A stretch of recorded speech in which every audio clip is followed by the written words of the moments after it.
Historia de la filosofía, volumen 1, sección 89, parte tercera, filosofía escolástica, capítulo 6, Abelardo.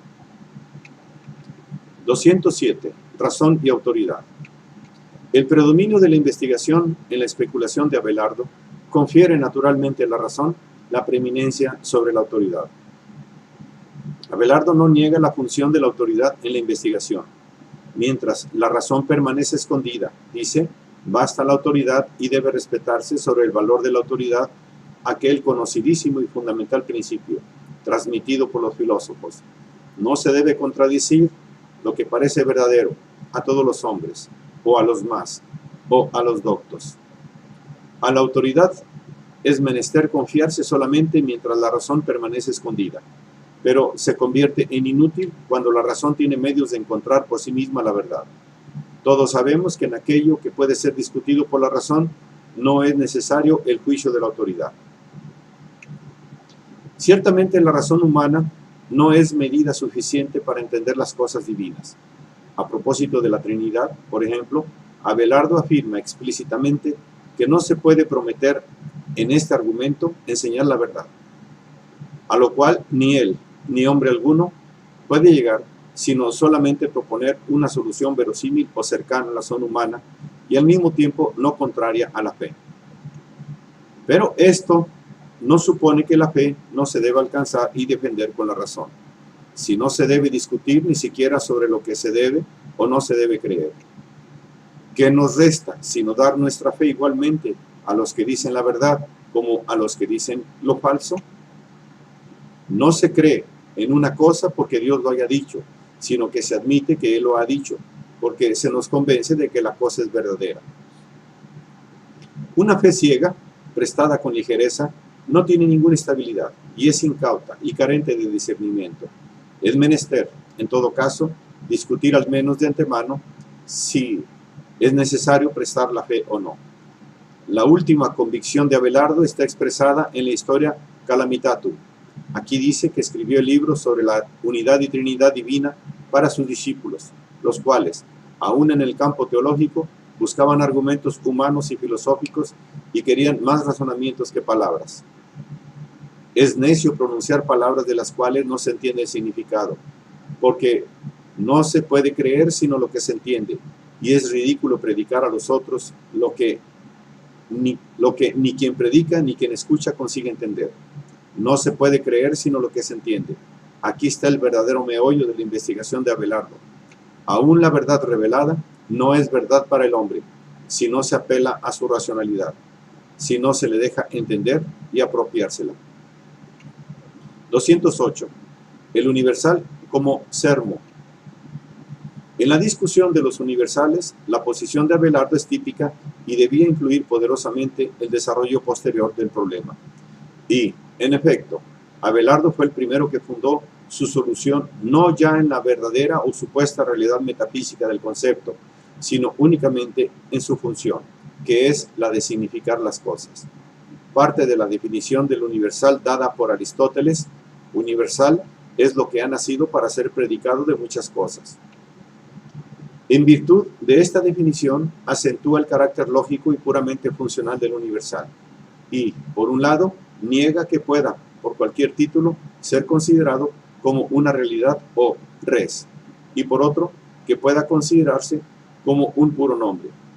No puede ser considerado como realidad porque ninguna realidad puede ser predicada de otra. Rem de re predicari, monstrum dincunt, refiere de Abelardo y de sus seguidores Juan de Salisbury en el Metalogicus. Por otro lado, no puede ser una pura voz, porque aún la voz es como tal una res, una realidad particular que no puede ser predicada de otra. La fórmula de Rossellino, universale est vox. Abelardo la sustituye por la fórmula universale est sermo, a diferencia de la vox. El sermo supone predicabilidad, referencia a una realidad significada, lo que la escolástica posterior llamará intencionalidad. Este punto de vista, que encuentra su expresión más clara en las glosas a Boecio, tiene el gran mérito de haber aclarado la naturaleza puramente lógica y funcional del concepto. Es un hallazgo que el ulterior desarrollo de la lógica medieval no olvidará. Por ella, Abelardo puede justificar la realidad objetiva del universal sin recurrir a las hipóstasis metafísicas del realismo. Ciertamente, no existe el universal fuera de las cosas individuales. Cuando los filósofos dicen que la especie es creada por el género, no por esto presuponen que el género proceda a sus especies en el tiempo o exista antes que ellas. El género no es de ningún modo antes que la especie, ni jamás pudo existir un animal que no fuese racional ni irracional. El género no puede existir más que con la especie, como ésta no puede existir más que con aquel. Pero que el universal no existe en realidad como tal, no significa que no sea nada. Las cosas singulares en su propiedad o en su naturaleza son uniformes o semejantes, aunque esta uniformidad o semejanza no constituye a su vez una cosa singular.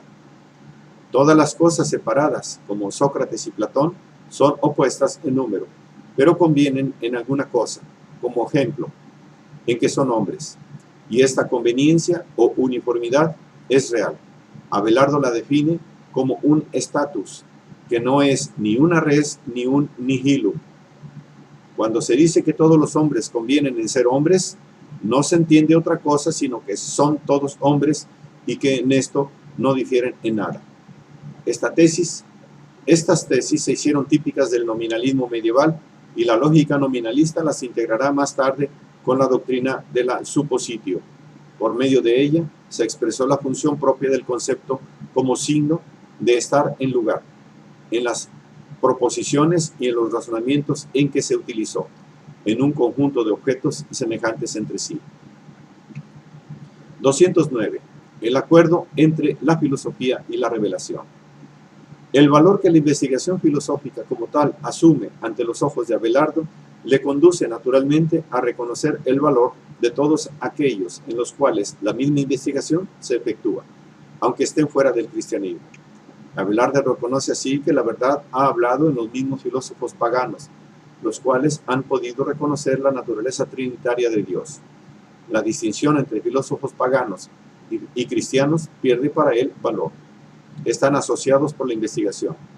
Tanto la vida como la doctrina de los filósofos, dice, encarna en el más alto grado la perfección evangélica o apostólica, y poco o nada se alejan de la religión cristiana. El intento fundamental de Abelardo en sus especulaciones teológicas es precisamente mostrar el acuerdo sustancial entre la doctrina cristiana y la filosofía pagana.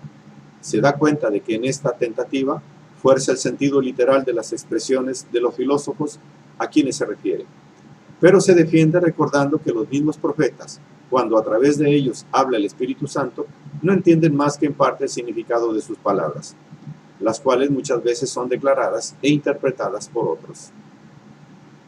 Conforme a estos presupuestos, el tratamiento racional del dogma trinitario es conducido por Abelardo, demostrando el acuerdo sustancial de los filósofos y en particular de Platón y de los neoplatónicos con la revelación cristiana. Aún los filósofos paganos han, en efecto, conocido la Trinidad, según Abelardo. Ellos admitieron que la inteligencia divina, o nous, ha nacido de Dios y es coeterna con Él. Y han considerado, además, el alma del mundo como la tercera persona, que procede de Dios y es la vida y la salvación del mundo. Platón, dice Abelardo, reconoció explícitamente al Espíritu Santo como el alma del mundo y como la vida de todo, ya que en la bondad divina todo de alguna manera vive y toda cosa está viva y ninguna está muerta en Dios, lo cual quiere decir que nada es inútil, ni siquiera los males, que son dispuestos de la mejor manera para bien del conjunto. Si Platón dice que el alma del mundo es en parte indivisible e inmutable, en parte divisible e inmutable, en cuanto se multiplica y divide en los diversos cuerpos, esto se entiende en el sentido de que el Espíritu Santo permanece indivisible en sí mismo, pero en cuanto multiplica sus dones, aparece de alguna manera dividido en su acción vivificadora. Cuando Platón dice que el alma ha sido situada por Dios en medio del mundo y que desde allí se extiende igualmente por todo el globo del orbe, quiere indicar de bella manera que la gracia de Dios se ofrece igualmente a todos y que en esta casa o templo suyo, que es el mundo, ella dispone todas las cosas de modo saludable y justo. La doctrina coincide así con la fe de la Trinidad, y si Platón dice que la mente y el alma del mundo han sido creadas, es esta una expresión impropia para indicar la generación de las dos personas divinas del Padre.